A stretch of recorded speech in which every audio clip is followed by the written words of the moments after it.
Улаанбаатар хотод дулаан алдагдал өндөртэй угсармал орон сууцны 1077 блок барилга байдаг. Иймээс нийслэлийн засаг даргын тамгын газар болон Германы олон улсын хамтын ажиллагааны нийгэмлэг хамтран Улаанбаатар хотын орон сууцны эрчим хүчний үр ашгийг дээшлүүлэх төслийг хэрэгжүүлж эхэлсэн. Тэгвэл энэ төслийн хүрээнд дулаан техникийн шинжилэлт хийсэн анхны орон сууцны барилгын нээлт болж байна. За угсармал орон сууцны барилгыг дулаалснаар 30-аас 40% эрчим хүчний хэмнэлт хийх боломжтойг албаныхаа онцлоо. Нийслэлийн орон сууцны 30 орчим хувийг угсармал орон сууцны барилгууд эзэлдэг. Тэдгээр нь дийлэнх социализмын үед баригдсан дулаан алдагдaltaй байдаг байна. Энэ нь оршин суугчдын эрүүл ахуйд сөргөөр нөлөөлдөг. Иймээс энэ төслийн хүрээнд 2026-аас 2027 онд нийт 200 орчим орон сууцны барилгыг дулаалгахаар төлөвлөжээ. Өнөөдрийн байдлаар 160 гаруй боловч барилга төсөлд хамрагдах хүсэлтэд илгээгээд байна.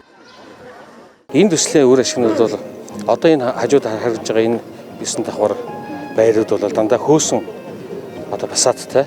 Одоо энэ ард харагдж байгаа байр бол одоо металл гадна фасадтай, дээврийн сайхан зассан, гадна одоо шилүү хөнгөөр одоо ямар ч галт төсвөртэй юм материалуудаар хийсэн. Хамгийн гол онцлог нь бас энэ доорх энэ үйлчлүүдийг юм уу инженерийн шугам шүлжээг бас шинжилж байгаа даа их онцлог байгаамаа. Энэ бол дулааны хэмнэлт нь 30-аас 40% хэмнэж байгаа.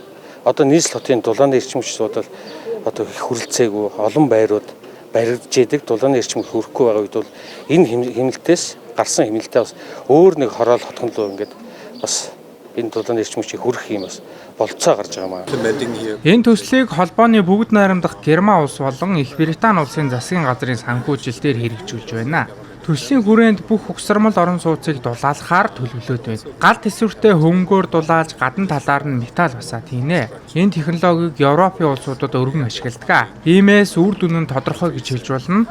Өмнөх технологитой харьцуулбал гал дэмждэггүй, дуу тусгаарлагчтай зэрэг давуу талтай. Энэхүү төслийг Германы олон улсын хамтын ажиллагааны байгууллагын 18 сая еврогийн буцалтгүй тусламж болон нийслэлийн 14.5 сая еврогийн хөрөнгө оруулалтаар хэрэгжүүлж байгаа юм а. Дулаалгын зорилго нь эрчим хүч хэмнэх хүлэмжийн хийх буруулахад чиглэж байна. Дулаалга шинжилгээний ажил хийснээр агаарын бохирдлыг бууруулах, дулааны эрчим хүчийг хэмнэх барилгын үнц нь нэмэгдэх, барилга байгууламжийн насжилтыг багтаах 30 хүртэл жилийн хугацаагаар уртасгах үр дүнтэй хэлж байна.